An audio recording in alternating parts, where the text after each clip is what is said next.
Hi, I'm Jessica. I came across this amazing book on AmazonKindle.com.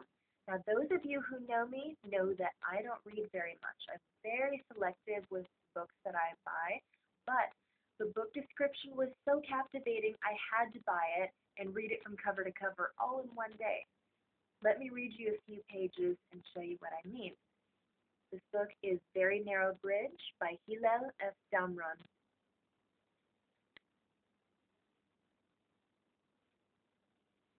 In a way, that's actually what happened. In Joy's mind, at least, she stayed there by the window all week long. In her true spirit, anyway, while her body tried without much success to carry on with its daily duties.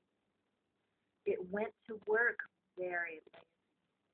It went to evening classes very tired and ate very little and slept even less and got up in the morning to start the exhausting routine all over again.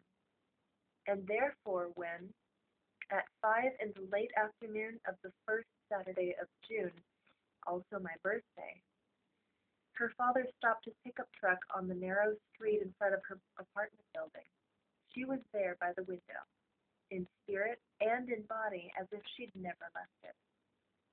The ocean breeze got stronger suddenly, as if to coincide with his arrival.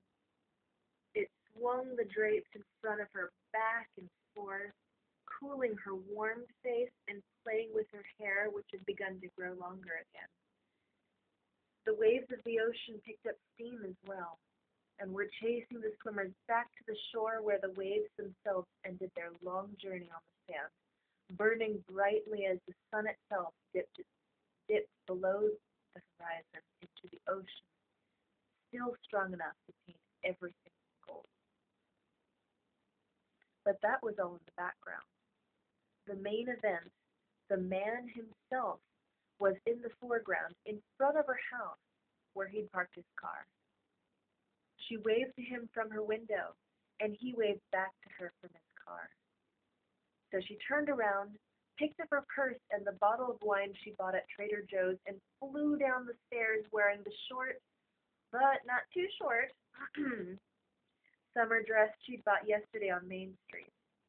On her head, she placed the straw hat she'd bought, all with a rubber check, no other choice, the like of which she once saw a woman wearing in a commercial on TV when she ran to meet her man.